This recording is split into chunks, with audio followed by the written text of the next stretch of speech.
Welcome to the Three Championship Drive podcast on YouTube, hosted by me, Lance Caporossi. Follow me on X at Lance Caporossi, the same way you see it spelled on the screen. Do us a favor, hit the subscribe button, like the video, but more importantly, tell a Pistons fan. So we got some gambling topics to talk about, and I know that piques your interest just a little bit, doesn't it, buddy? I love this type of conversation. I know you do. So the Detroit Pistons win total is set at 24.5 on Bet MGM. It's Ooh. the most bet on win total in the NBA during the offseason. And it's 97% of bettors are picking the over at 24.5 wins. Now, this does feel like a sure thing, 24.5. It's a pretty low number out of 82 games. I said the same thing last year when the win total was set at 28.5. And thinking back to last offseason, it seemed like it would be impossible for the Pistons not to win 29 games. I'm not going to ask you how many games you think the Pistons are going to win, but are you taking the over or the under at 24.5? I'm gonna take the over at 24 and a half. I won't talk what my number is, what I think the line should be, but I think you can give them 24 and a half games. I think we got a lot of positive things going right now. We got a better roster, we got a coach that cares about the team. We got a new leader in Trajan Langdon. I think 24 and a half is doable. Yeah, we said the same thing last year, though, at 28.5. I remember. You said, Yeah, no, you said. I'm not saying you as in we. I'm saying when I say we, I just mean me and my, the past life talking Yeah. about this stuff. Yeah. We and I said all the same things too. Like the roster's better. Isaiah Livers is this. Jaden Ivey's going to take another step. Cade Cunningham's coming back healthy. Isaiah Stewart's going to come off the bench. Boyan's going to be great. I said all of these things, and it was the worst season in Pistons history. I'm with you. I do want to take the over as well, but I'm just so nervous because 97% of the people, man, like when everybody's clicking over and they all think it's going to happen, that's when Vegas is built, right? Like you can't follow the crowd when it comes to gambling. It's tough, man. I don't know. Last year, it sucks because last year, yeah, we had a lot of positive things happen to the team. Like we thought that Monty Williams was going to be a saving grace. Like we thought so many good things were going to happen, and it turned into the 28 losing streak of hell that we had to endure for over a month of shitty basketball. So I don't know. I'm gonna have high hopes. I'm gonna have high hopes. I'm gonna say that me coming aboard this Pistons podcast is going to bring a lot of luck towards the Detroit Pistons, and we're going to have a lot of positive things to say. So I think we're going to learn a lot within the first month of the regular season. I mean, we already got to see a glimpse of summer league, so we kind of saw what we're going to be going through with the young guys. So I'm excited. It is a high number. 24 and a half is a high number, especially coming off 14 wins. And it sucks that we have to hope for 25 wins. Like that just sucks that that's what we're talking about. But I think with all the changes that are happening, I like the over on that. I don't like it by a lot. My pick was 27 and a half over. That was mine. But it's nice to see that people are having a little faith in our Pistons though. Like if we're having a lot of people bet on the positive side of Detroit basketball, it may be 25 and a half, but at least it's not 14. I guess I'm just nervous because I see a world where the Pistons win. Maybe they're up to like 15 games before the trade deadline. And that might even be kind of low when I'm saying it out loud, but be way better than what we saw last year. Yeah. Let's just say they're like 14, 15, maybe even 16 wins at the trade deadline. And then they're just like, you know what? We're going to trade Tobias Harris. We're going to trade Tim Hardaway Jr. We're going to trade Malik Beasley because we really have no shot at this thing, come towards the end of the season. So let's just start trading away some of these players. Let's start collecting future assets. And then after that, they just go on like maybe not an historic losing streak, but maybe they finish the season at like 22 or 23. I feel like that could be a legit scenario for the Detroit Pistons. And again, I'm not trying to be negative. I'm not trying to be anything like that. It's just That is what concerns me with the Detroit Pistons, that is an actual scenario that could play out. Yeah, but even if we want to tank, it doesn't matter because we're not going to get the one overall pick anyway. We're going to get number 5. So there's really no point in trying to lose for Cooper Flagg because Cooper Flagg will be the number 1 overall pick because what I've seen recently from that young man is incredible of how young he is. But with what we're looking at, man, we're going to find out. We're going to learn a lot of things this year. It is going to be the Trajan Langdon learning year is what we're going to go through. And as a diehard fan, I'm excited to see the positive changes with this team. So I do have a Cooper Flagg question, but I'm going to just hold on to it just for a second. But another scenario, I guess it's not really a scenario, is even though this is set at 24 and a half, and you're hammering the over. I get it. You're hammering the over. But the Pistons, though, they did improve. But I mean, look at every other team in the NBA. Yeah. That's the thing that's kind of scary, is that even though the Pistons improved, almost every team did, except for, I mean, who are they better than right now? When you can look at the rosters, you can say confidently they're probably better than the Brooklyn Nets. Confidently, they're better than the Washington Wizards. And I mean, that might just be it. You know what I'm saying? Like, I don't know how much better they are than just every other team in the NBA. So I still think 24 and a half, it's still a very difficult road for the Detroit Pistons to get to. I don't know if I would just hammer the over quite yet. I would have to maybe see like a preseason game or two to really get a good idea. But then even then, the line probably changes, and it's probably higher at that point I, after like 1 or 2 wins in preseason. I mean, yeah, I'm about to parlay it with Pistons over 24 and a half or 24 and a half and Ron Holland winning rookie of the year. Okay, And that's go good. ahead and throw $100 on that. And you guys will just catch that $100 bill on fire and throw it outside because Okay, that's what you well, just did. add one more thing to it. Add Yeah. Cade Cunningham winning MVP. It's plus 50,000. What is wrong with you? There's no shot. He would have to play more than 60 games this year for him to get it. What is the mark? Well, it's a minutes, right? Or is it a Yeah, it's game? 65 games. It's 65 games. You got to Games. get to Yeah. 65. I don't know if he's even going to hit that mark of playing the amount of games. So, Okay, so let me ask you this though. So here are the other guys that have plus 50. Paul George and Pascal Siakam. And Cade Cunningham's head of guys like DeMar DeRozan, Scotty Barnes, Evan Mobley, Darius Garland, Mikal Bridges, Jalen Green, and for LaMelo Ball. Leave it at MVP, that. For MVP. none of these guys. None of Okay, these. what I'm asking you is, you just have a free 100. You're walking down the street, you get $100, you find $100 bill on the ground. You're not turning it in. I know you personally. You're not turning it in, but you're Thanks. using that $100 to gamble. But you have to pick one of those names.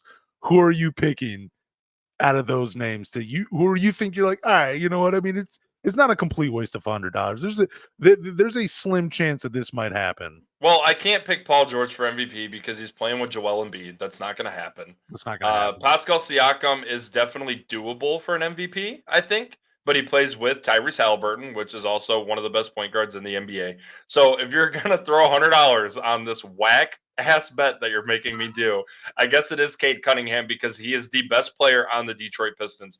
These other guys are going to be competing with other guys that are already number ones, and especially Paul George competing with a guy that's already won 2 MVPs. So I don't see that happening. So I guess if I found $100 bill and you wouldn't let me take it to Taco Bell and buy a gift card for the next month, I guess I would go and put it on Cade Cunningham to win MVP for the Detroit Pistons. Okay. Since you said this, now a more serious question before we get to the Cooper Flagg question. So the Pistons have never had a regular season MVP. It's never happened in team history. What do you think Cade would have to average to actually become the MVP of the regular season, and how many games would the Pistons have to win in order for him to become MVP?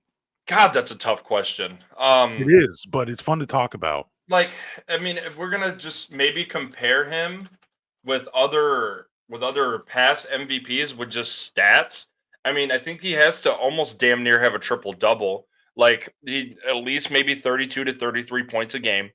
I would say maybe because if we're looking at Jokic when he won MVP 22-23, he's 24 points, 9.8 assists, and 11 boards.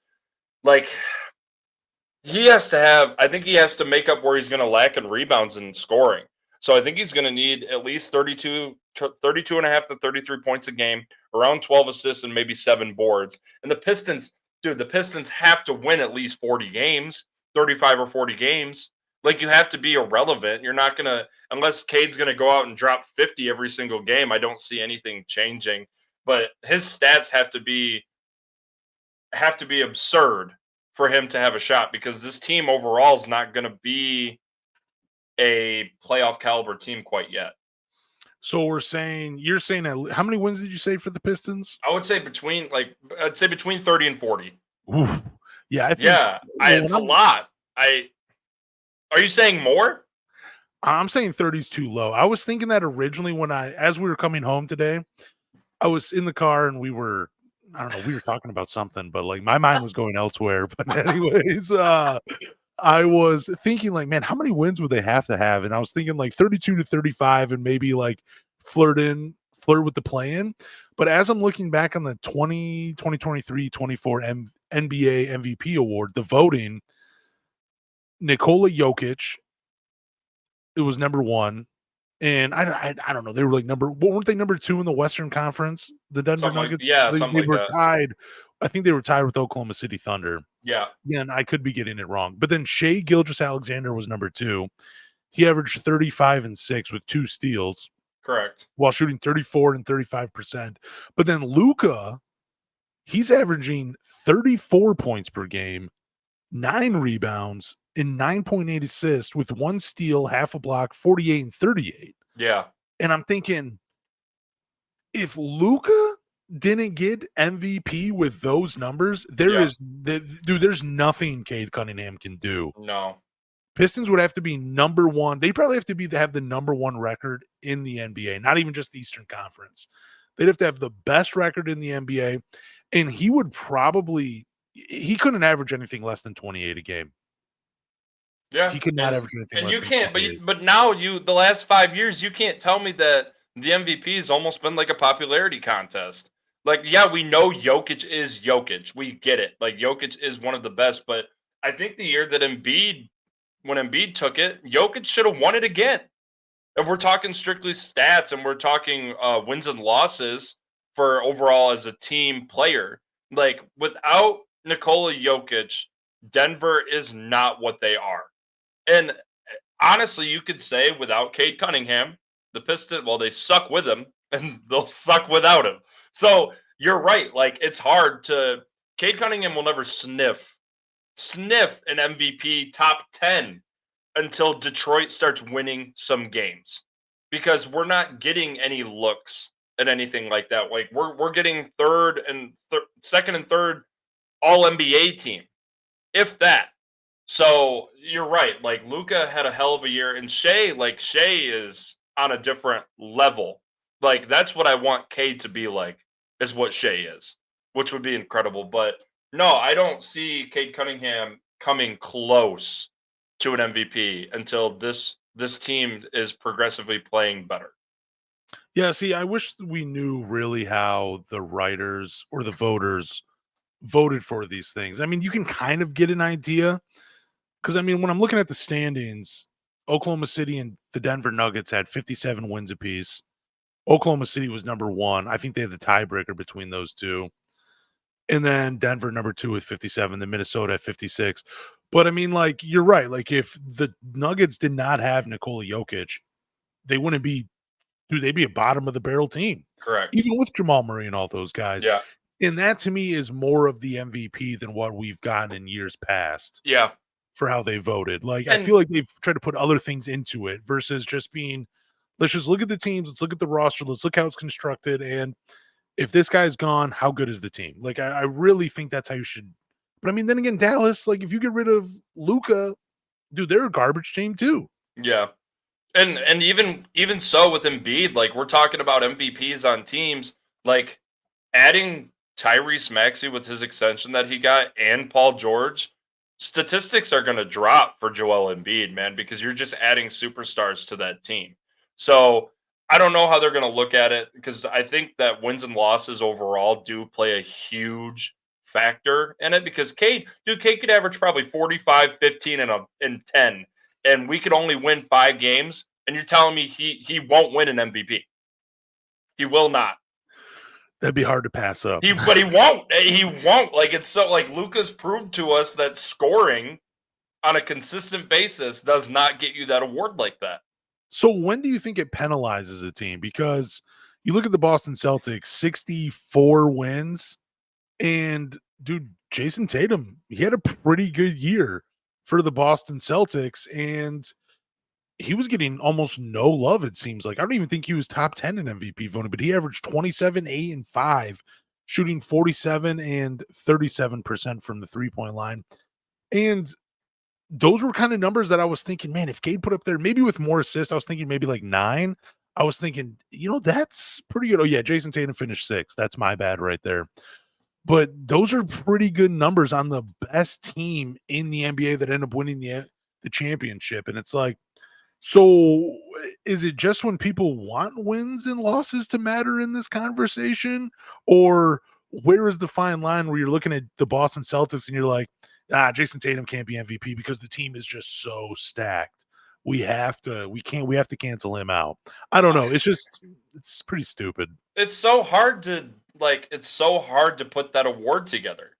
And I feel like they add and subtract so many different rules per year when it pertains to certain players' success. So I don't know because I think, like I said, I don't think Joel deserved his MVP. I don't, when Jokic literally did the same thing back to back, he should have three-peated it, but they didn't give it to him. They gave it to Joel. I don't know. It's rough, man, because I don't think that they don't want Jason Tatum to be successful, but they're also understanding that Jason Tatum has one of the best running mates in the NBA. So it's kind of hard to show love. I mean, still finishing 6th in MVP, that's pretty damn good. It So is. It is. I'm not sure, man. But the only thing I know is Cade is not going to touch this top 10. I don't think he'll I'll put it on my grave. I don't think he's a top 10 MVP finalist ever in his career. Ooh. And I'm wearing it. I'm wearing it, and I just don't Yeah. think he's gonna do it. I love him, but I don't think it's it because where we're at as a team, and statistically, like also him with the amount of games that he plays per year, I don't think we see a lot out of him to get an award like that. So, and I do like the rule, the 65 game rule. I like it. I don't I have a do problem too. with it. Yeah, I mean, I think if he's actually in the running for a major award, he's playing games no matter what. Like he's going to get that limit. Yeah, Whatever he has to do during the regular season, he will get there. But yeah. I don't know if I'll even take it a step further. I don't think I'll ever see an MVP in my lifetime that plays for the Detroit Pistons, a Cooper regular Flag. season MVP. Cooper Flag. Maybe. Okay, so here's my Cooper Flag question. All right, go ahead. So Team USA played today before we recorded. Yeah, Jason Tatum did not get off the bench. yeah. Would Cooper Flag have played more minutes than Jason Tatum in today's Yes. game? Yeah. Yes. Dude, I thought the same thing Dude, too. so I don't know for any of you guys, I don't know if I can find a link for this, but when the NBA All-Stars, the greatest team that has so-called ever assembled with all these guys, which they are all Hall of Fame players, don't get me wrong, when they played the Jalen Durens and the Cooper Flags and all these college kids, when they did these scrimmages, Cooper Flagg was putting up numbers. And I'm talking on LeBron. I'm talking on Jason Tatum. I'm talking on Anthony Davis. If you guys want to go and take a look at that, I highly recommend you watch this kid because maybe at first the NBA guys are like, "Oh, this is just a scrimmage. This doesn't mean shit." Until he started cooking them left and right. Like I people probably make fun of me for this, but Cooper Flagg, once we watch him at Duke this year and what he's going to do in college basketball, he is going to be, other than maybe Victor Wembanyama and LeBron James, one of the best prospects to come through the NBA draft. And his highlights are insane. So if you have not seen it and you have not taken a peek or watched this kid play, I highly recommend you do it. No, he is amazing. And there was a friend of mine 2 years ago, he was talking about Cooper Flag. He was sending me stuff on Instagram. It's like, you got to watch this guy. He is phenomenal. And I was like, yeah, I'll check it out. And yeah, dude, he's pretty good. I don't know if I put him up in the whole dude, LeBron James is once in a generation. Same Yeah. with Victor Wembanyama. Like, they're once in a generation players. I don't want to put that on Cooper Flagg just because I feel like that is just so casually thrown around now. But he is, dude, one heck of a prospect. He's one of the best players I've seen come out of high school. He's just been a real treat. And man, I'll be If watching a little you bit more if Duke you want to basketball. talk if you want to talk about a 5 level player defending and scoring the basketball, 1 through 5. This man, I have not seen anyone do it in a very long time the way that he can. Okay. I mean, I believe Just you. I'm just saying. I'm Yeah. so excited for college basketball just so I can look at these guys play because I'm excited. Now, are we going to get the pick? No. But it's nice to maybe hope that we could get a little taste of this, but if you have not seen him play, I recommend you pull something up and just take a look at this kid. I'm sure, I mean, even if you're not actively looking for Cooper Flag highlights, you've definitely come across You'll them. see You're a them. basketball fan. You'll see them. You've definitely seen them. Yeah. So the Detroit Pistons have one spot left on the roster. They currently have 14 guys under contract. There are a few guys out on the free agent market that could help the Detroit Pistons. I've heard they could bring in a point guard for training camp. I'm not sure what they're going to do with that final roster spot, but I'm hoping they bring in a point guard, not even just for training camp. And look, I'm not looking for a guy to replace Jaden Ivey, who I believe will get those backup point guard minutes, but I'm looking for a guy who can be the third point guard, get some minutes here and there, but he's on the roster and ready to go in case there is an injury. Because if Cade goes down, the, you can forget the money you just put on the over and under at 24 and a half. Like, there's no hope if he goes down. But if you bring in a veteran point guard that can keep the ship going until he comes back, that is what I'm looking for in free agency. So, what do you want with that final roster spot? And are there any names that you're looking for? Well, just before I get into this, Tyus Jones was signed by the Phoenix Suns, by the way. okay, is Markel's still or is he off the Markel market? Fultz. No, Yeah. he's out there. He's out there. Like, I mean, I agree with you. I think we need to have a little bit of protection just in case something does happen. So I wouldn't be upset with grabbing some type of veteran guard. Now, I'm not sure how much we have left to spend 11 million. on 11. I So, I believe mean, so. I think a guard would be our best bet, other than maybe Thanasis Antetokounmpo, because I think he's a dog. Maybe him and his brother will come and play in Detroit. Just kidding. I agree with you because picking up Reed was really really good for us. Not having to worry about, I don't think, grabbing another big man. And I honestly think even if we were to be in trouble at the 5 position with either injuries or someone deciding that he doesn't want to play very hard for us, I think Tulu Smith could be a really good asset to this team for the way he played in summer ball. But I do agree with you that we want to look at grabbing some type of veteran guard just to have on the back burner to fill this roster up because I do think Dennis Jenkins could have a spot on this roster. But I don't know. I would love the Markel Fultz if we could sort the money around to grab him. But having one more roster spot with the guys that we already have, it's already a pretty damn good roster. It's decent. I mean, I'm okay with them bringing in some more talent to push the guys. Like, I mean, it's not our jobs to figure out who JB Bickerstaff plays. It's up to JB Bickerstaff to figure out who plays. And I'd rather have these guys just competing. But I do like Markel Fultz. I've talked about that. I think he's in a spot in his career where, yeah, he probably does want to play. He probably definitely wants the minutes, but he's also in a position where he's been banged up quite a bit throughout his career. Still some holes in his game that maybe he's just fine with being on an NBA roster playing minutes here and there. And I'm okay with that. I like that. I like Devontae Graham too. He's more of a scorer. He can play off guard and on guard. He's not great by any means. He was just with the Spurs. They've waived him. They're not bringing him back. Like, he's available as well. I like Dennis Smith Jr. He's a former Detroit Pistons. He kind of revitalized his career a little bit here in Detroit before He moved on. He had a pretty decent season with the Brooklyn Nets as well. Like, those are 3 names that I'm really interested in, maybe even Ish Smith. I mean, again, doesn't move the needle a ton, but again, he's bounced around Yeah. a lot. He knows how to play the point guard position. He knows how to get guys involved. That is what I'd like. I don't think the Pistons, though, are going to sign any more big men. And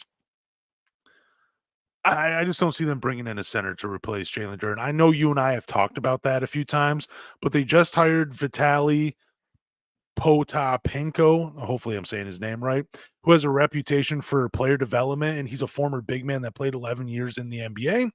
He was with Memphis and a few other teams before that.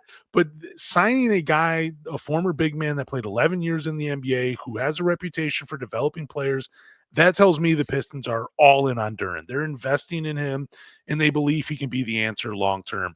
So I don't see them using that final roster spot for another 5 man. I think they go into the season with Duren, with Isaiah Stewart, and with Paul Reed. I really feel like that final roster spot is going to be used on a point guard, whether it's a veteran or another young player that's just looking for another opportunity. I think that's where that final roster spot is going to be going. Yeah, well, that doubles back to the million times that we have both said that Trajan is investing in our younger generational Yeah.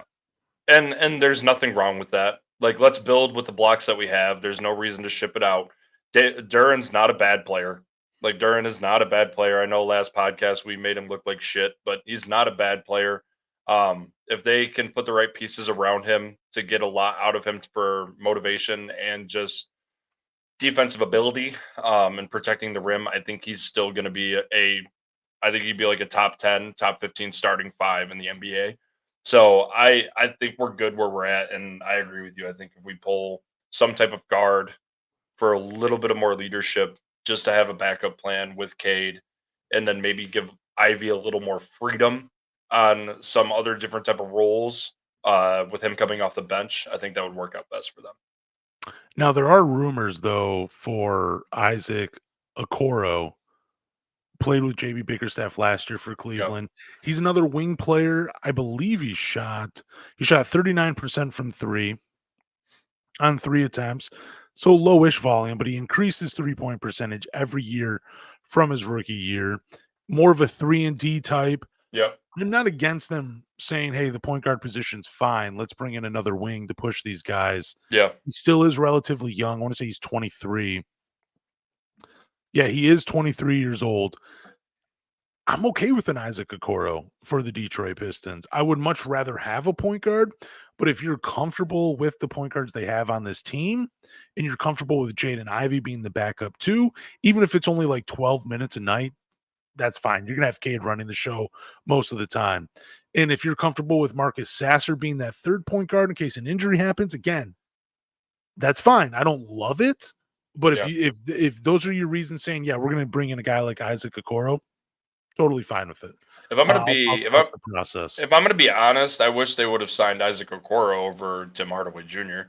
Like, I would have been happier with that signing instead. Now we can't go back in time and we can't fix that. But it does make me nervous you saying how we have trust in Marcus Sasser to run a point for Well, I this mean, Isaac team. Okoro can't do it, Isaac so Okoro couldn't, but that's just tallying with bringing in another point guard, a legitimate point guard to help with this team. So I don't know where they're gonna spend the money. I think they're gonna use it. I don't know if they have to. Do they have to use that 11?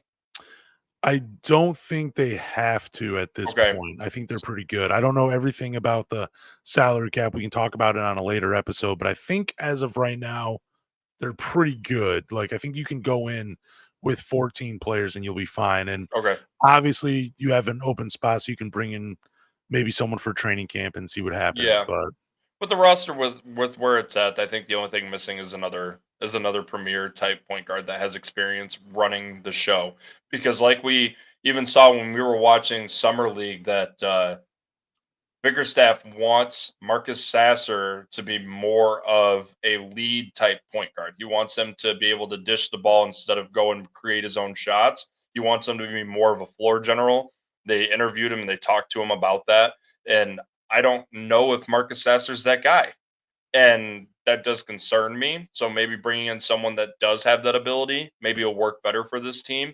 But from where we're sitting right now, from 5 months ago, I'm very happy with the transition that we made. Yeah, I mean, I like the roster so much more since Trajan Langdon brought it, came over from New Orleans. And I'm glad that you brought up Marcus Sasser because I'm okay. This might sound crazy to some fans because I know Marcus Sasser is loved by a lot of Detroit Pistons fans. I love him as well. I am harsh on players just because, again, I don't want to be a cookie cutter podcast host. I want to talk about this stuff objectively. I don't want to just be like, oh, they're the best because they play for my favorite team. I don't want to do that. So this might sound crazy, but I'd be perfectly fine if they brought in another point guard and just said, we're going to give a lot of minutes to Marcus Sasser, but it's going to be in the G League because we do view him as a player that can be a part of this future, but we need him to kind of perform differently in a different role for us. Yeah, That's what we need. I still think he hasn't fully developed, and that just comes in time. And you also have to go back in time of Monty Williams to think that did Marcus Sasser get any better with this man as his head coach? And the answer is no. The answer is no to all these guys. There isn't a maybe. It's no. These guys did not develop any better than where they were. If anything, they all took steps back. So if we have to send Sasser down to the G League, he shouldn't take that as an insult by any means. I think that it's more of a compliment saying, "Hey, we know you're better. We want to see you get better, so you can be put in a position for the Pistons to be successful." Because right now, what he's doing is not what we need. Yeah, I mean, I also think he's perfectly fine as the player he is, as just an off-ball scorer. Like, even though he's only 6'2", I think if you paired him with Cade in some lineups, it's fine because you get the size with Cade. And Sasser, again, catch and shoot player. That's where he's more comfortable doing that little step back that he has. That's what he's more comfortable doing. Again, he's probably not a floor general in the NBA.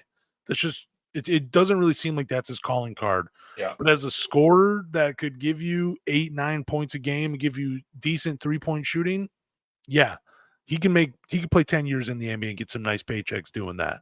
Yeah. And that's okay. That I'm fine with that.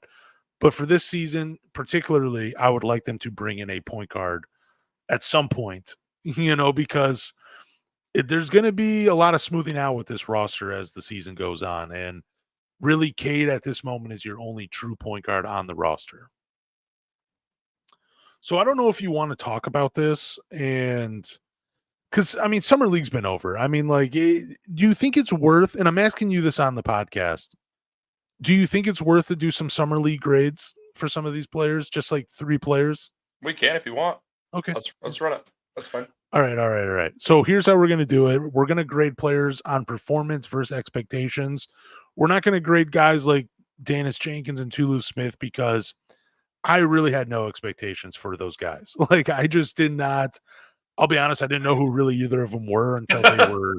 I mean, Yeah. until Dennis Jenkins signed his 2-way contract, I had no idea who they were looking at for undrafted Yeah.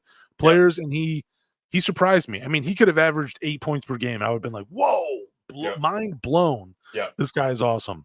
So let's just look at Marcus Sasser. So my expectations for him were I thought he would look like an NBA player. I thought he would look a step above the rest when it came to the summer league.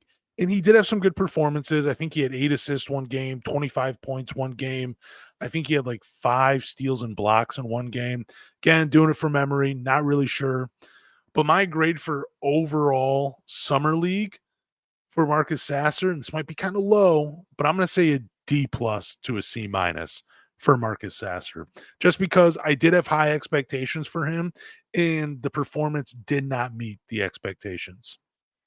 I'll agree. I'm a C minus to a C grade for Marcus Sasser because coming into this, even before you and I both watched the first game of summer league, we did both have the conversation that we want to see Marcus Sasser thrive. Like this is Yes. the time. He's started games for an NBA roster. He's been with this organization. I think this is his third year. So His second year, going into second his year, second he's year. going to his second year, and I just think that he really needed to show that he belonged in a rotation. And it really just was unfortunate to me. Maybe them talking to him and saying they want him to be like they want him have him play more out of pocket than he is and being more of a floor general and a leader, which I don't see that out of him. I mean, I don't see that out of a lot of players with the communication and the leadership. I don't see that with him. So I'll agree with his performance. I was hoping for a B minus, and I'm giving him a C minus. I just wish he would have really took more control in some of these games, and he didn't. Mm, I agree with that. I like that a lot too. Let's talk about Ron Holland. So my expectation for him was I did expect him to struggle offensively. I expected the jump shot not really to be there. Now, I'm not saying it was, but the jump shot looked a lot better than what some fans had said. And he hit a couple different shots. He's able to create his own shot. He's able to finish at the rim, but also his conditioning at an elite level. The motor was there. Defensively, you love some things, you hated some things. But for me, I'm giving him I'm giving him a B plus for summer league, first expectation and performance. He really like I didn't think he would average 18, almost 19 points per game in summer league. I thought it'd be like 10 or 12 and sprinkling a few highlight plays, but he overperformed in my opinion. I'll give him the B plus. I'm giving Ron Holland a B plus as well, and he would have been around an A minus A for me if his shot selection was a little bit better. If Mm, he would have played more within who Ron Holland is. Granted, I understand that you're on a summer league team. These all are not professional players. Like, and you just literally, it's like him playing for the G League. Like he just got thrown into a situation where we're asking so much of him. Now, the summer league it's important, but it's not as important as starting the regular season. So I think with him, he started to progressively play better throughout his games because he started to realize who on this team that he could trust, like Bobby Klintman, like Marcus Sasser. I think his shot selection became better throughout the 4 games that he played. But I'll agree with a B plus. Like I think he overperformed what I thought he was going to do, and it excites me to see that Ron Holland and Asar Thompson are on the same roster. Because like we already had the conversation of, oh shit, Asar is checking out, like we're good, and then Ron Holland's his sub. No, you're not good. Like this guy plays just as hard as Asar does. I think those two mesh really well. So, but with summer league grade, I'd give Ron Holland a B plus to an A minus. Someone did say that they agreed with our Asar Thompson goes to the bench, Ron Holland comes in, you don't get a break for the Yep. opposing team. You're like, man, this is going to be hell. Every Yep. game we play for the Detroit Pistons, got to go against one of these two guys Yep. for 48 minutes. It's going to be crazy. Yep. So Bobby Klintman is going to be the final player we talk about and give a grade to. I just expected him to look more like a project. I mean, we talked about Ron Holland overperforming. Bobby Klintman Yeah. blew the roof off out in Vegas. Yep. He looks like the absolute steal of the NBA draft. He looks great. He looks like a guy that can play day one. I mean, the jump shot. I mean, he did get lost, on off the ball defense, but he blocked a few shots. He was running in transition. The passing looked great. For me, he gets an A for summer league play. I give him a solid A, nothing higher. That's the best score that we're giving for summer league, at least from me. But what's your score for Bobby Klintman? Bobby Clement was what, a 55? 37. Third, oh wow, I'm Yeah. thinking Bronny James. My bad. Yeah, Just getting dude. so washed up in all the hype. Um, but for a second rounder, for him to come and shoot the way he did, shooting at a 42% clip, playing all 5 games of the summer league, man, did Trajan find something good out of this guy. I think this guy fucked around and maybe summer league played a way into a good role on this Detroit Pistons team. I give Bobby Clement an A plus. I give him an A plus just because of his shooting ability. That's what we need. That's what we want. That's why we went and got this guy. Is because we know he can shoot the ball well. And then coming in and playing with this roster of just random motherfuckers thrown together to play some summer league, other than maybe Marcus Sasser, I think he performed highly, and he was very over the grade. Like, I thought he was gonna maybe average, like, maybe 5 points a game on Ooh, maybe 20 minutes, 18 minutes. The guy played almost every single game, or played through almost every single game. I think he averaged almost 30 minutes a game. So, he did. with this guy's shooting and averaging a steal a game, almost a block a game, I think we found a guy that has potential to be maybe a starter for this team.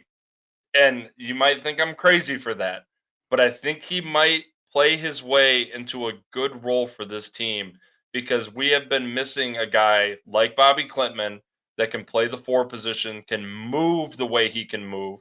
We're not looking at him defensively, we're looking at him offensively. And for what he can provide this team with a Cade Cunningham and a Sar Thompson, a Ron Holland, a Jaden Ivey being kind of spreading the floor for this roster, I think Klintman might have did everything in his power to earn this roster spot. If he starts for the Pistons his rookie year, becomes like the full-time starter, he might be the steal of like the last 3 drafts if he's able to do that. Now I know the Pistons roster is bad, but dude, that would just be so insane. And Yeah, what a hit for Trajan Langdon if that's what yep. happens. Be awesome. So that's the podcast. Thank you guys for listening to the 3 Championship Drive. Do me a favor, go to Apple, Spotify, or wherever you listen to podcasts and hit the follow button. After you hit the follow button, rate with 5 stars and tell us your grades for Summer League. And but more importantly, tell a Pistons fan.